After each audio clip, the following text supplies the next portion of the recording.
কেটেছে একলা বিরহের বেলা, আকাশ কুসুম চয়নে।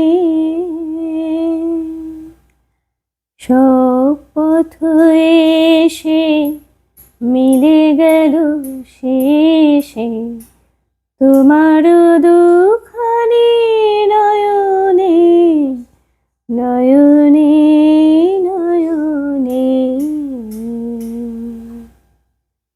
কেটেছে একলা বিরহের বেলা, আকাশ কুসুম চয়নে। প্রতীক্ষা। প্রতীক্ষা কখনো বিরহিণীর কাছে বিরহীর জন্য, প্রতীক্ষা কখনো মৃত্যুর কাছে জীবনের জন্য, প্রতীক্ষা কখনো শহরের কথার কাছে আমার জন্য, প্রতীক্ষা কখনো কায়াহীনের ছায়ার সাথে কবি পার্থসখা অধিকারীর জন্য। আজ এমনই একটি অসামান্য কবিতা নিয়ে এসেছি আপনাদের কাছে, প্রতীক্ষায়। সত্যি করে বলুন তো, আমরা কেউ না কেউ কখনো না কখনো সবাই প্রতীক্ষা করেছি, এখনো প্রতীক্ষা করেই চলেছি। প্রতীক্ষা শব্দটা রবি ঠাকুরের গানের সাথে এই কবিতার এক অসম্ভব একটা মিল আমি খুঁজে পেলাম। এই মিলটুকুর জন্য গানটি গাইবার লোভ সংবরণ করতে পারলাম না। বেশি কথা না বলে সরাসরি চলে যাই কবিতায়। কবিতাটি খুব বেশি বড় নয়, কিন্তু এর মর্মার্থ এবং এর কি বলবো ভাব এক অসামান্য দোতনা সৃষ্টি করেছে। কবিতাটি পড়লে আপনারা বুঝতে পারবেন।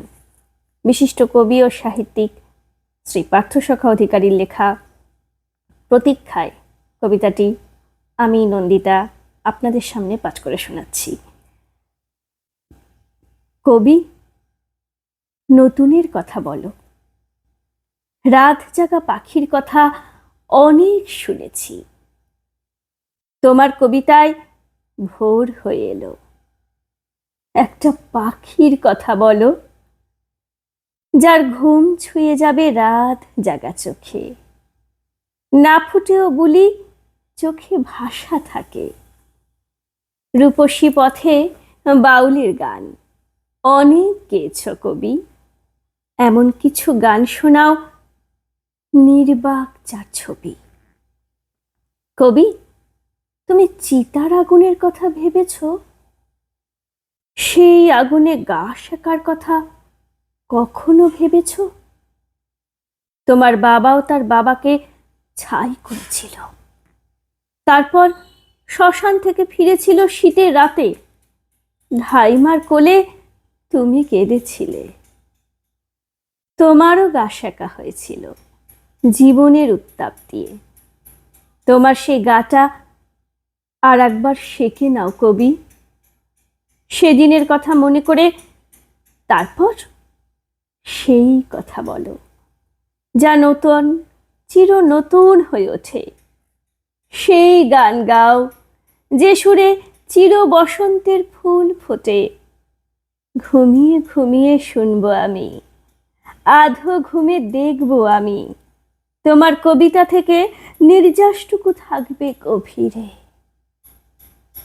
যেখানে আমি প্রতীক্ষায় আছি জীবনের অতীতে, যেখানে আমি প্রতীক্ষায় আছি জীবনেরও অতীতে। নমস্কার, আজ আসি। আবার খুব শিগগিরই দেখা হবে আপনাদের সাথে। ততদিন আপনারা সুস্থ থাকুন, ভালো থাকুন আর শহরের কথার সঙ্গে থাকুন।